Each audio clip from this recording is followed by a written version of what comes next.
This video was made for the creative art collaboration called #lovefallart for September 2015. Hello, I'm Linda Ann Smith. I participate in art and craft shows all year long, but the pace really picks up in fall when people start to think towards the holidays. Today I'll show you the magic wands that I made for this season. Some materials you'll need to make these are some plastic snowflake ornaments.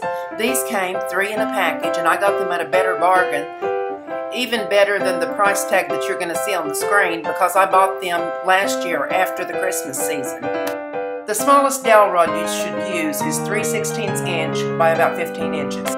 Radiant Gel's dimensional paint, this color is Snapdragon, Stargazer, Yellow Rose, Coralberry, Love You Pink, and Key Lime. E6000 glue, the jewelry and bead glue, is a little bit more expensive but so much more precise. And a variety of ribbons and trims. I'm also using just an inexpensive black acrylic paint to paint the dowel rods. I'm painting them on top of a canvas board because I know that I need a canvas board that is black for another project, so I try to save as much time as possible. I'm a messy artist and I'm wearing gloves, and that is something that I really do not like to do. I don't care if they're thin gloves or dishwasher gloves or what they are. I don't enjoy wearing gloves, but it's getting awfully hard to maintain a manicure. So gloves, I guess I'll have to get used to you.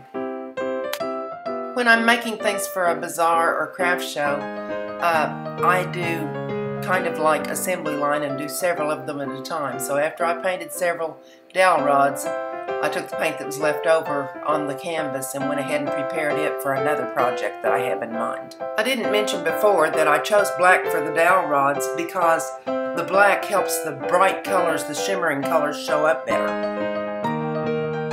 I wanted the magic snowflake end of the magic wand to be the brightest and prettiest. Next, use the Radiant Gels to paint several snowflake colors in each color that I previously mentioned in the materials. This one is Love You Pink, so that you won't have to laboriously watch me paint each different color on all the different snowflakes. I'm going to just follow through with the Love You Pink, and you can see how this particular magic wand turns out. At first I was removing the little silver hangers on them, but then I decided that this might help some little girl hang it on her wall, and it certainly helped me pick them up while I was painting them. So I started leaving these little hangers on the magic wands. I wore those gloves as long as I could stand them, but if you'll take a craft stick when you're painting small items like this and hold it down, then it makes it easier to keep your hands out of the paint. I kept dipping my brush into water to make some of these paints a little bit thinner because it was hard to spread on this particular surface. It has a glitter. The snowflakes have a glitter on them, and that glitter makes a very rough surface. So I kept dipping them. Finally I decided if I just dipped the whole snowflake in water, it would go easier, and that was a simpler way to do it. Really helped a lot. I sort of expected that glitter to disappear when I painted them, but some of the glitter came off and it was all over the background, all over my craft mat when I painted. But the nice thing is the Radiant Gels are shimmery. They have that nice little shimmer to them. And for this particular project, I don't often use a lot of glitter in anything I do, but the glitter here was an asset, and it came through the paint and it was beautiful. Here's one of the snowflakes after it dried, and I began using the E6000 jewelry glue because it has the small tip on it and it's more precise. I really get jewelry glue all over me for sure, but with this precise tip it makes it much easier. And I glued these in between the holes, the little holes that you see in the middle of the snowflake, because I wanted to use those holes later to run ribbon through and secure that stick, make sure that it was secured even tighter to the stick. Nothing's more disappointing than a child buying something and it immediately falling apart. Once the glue is dry and the snowflakes securely attached to the dowel rod, we can move on to the next step. You'll need to cut a ribbon a few inches long and feed it through one of the holes on one side of the dowel rod. I always put a little dot of glue on the dowel rod to hold that ribbon in place. I put it on the back and on the front where the ribbon's going to cross. And I just feed that through, pull it up tight, tie it over the glue, and then I'm ready to go on and add some more ribbons to the back side. Cut 2 or 3 ribbons in colors that you think will be pretty with the snowflake, and line those all up together. These ribbons are probably about 8 inches long.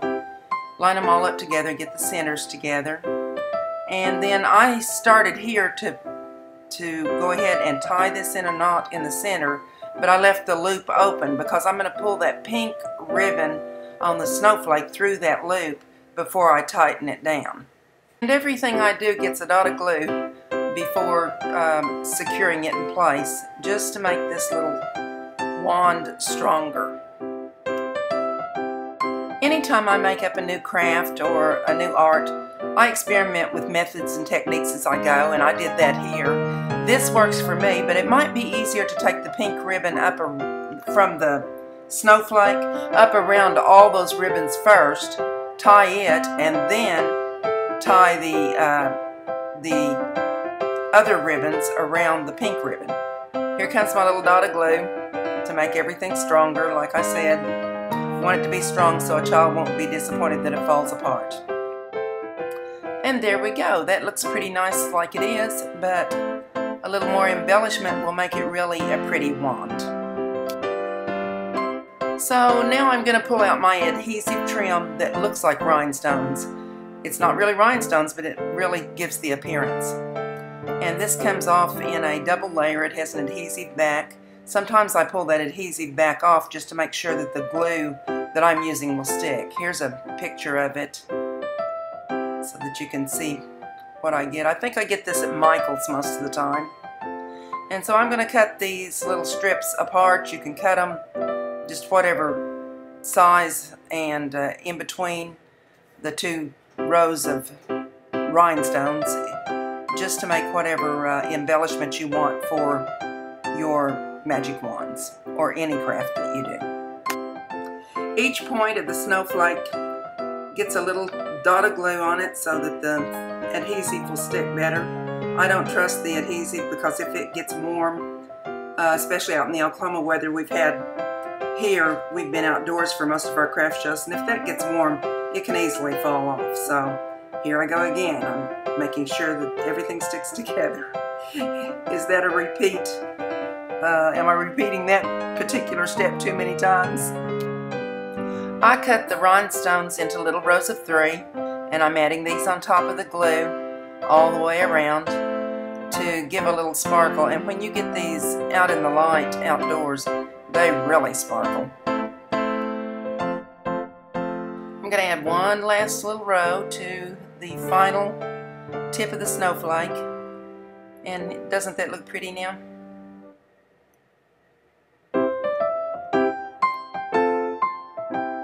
I decorate these in all kinds of different ways, and I chose to just put 4 little of the trims that I've used on the tips. I cut 4 together, and I'm going to use that for the center part of the magic wand on this particular wand. But I used all kinds of embellishments in the center. I had little sequins and trims and flowers and various things that I put in the center, and sometimes I even went back between the snowflake points and glued on some sequins and various trims between the snowflake points. Often when you're developing a new craft, something else comes to mind that you could use it for. And these 3 little happy customers are wearing headbands that I made, making the snowflakes in the same way. I had some metal and some plastic headbands, and I just attached them with the jewelry glue. And they look like pretty happy customers, and their mommies were happy too.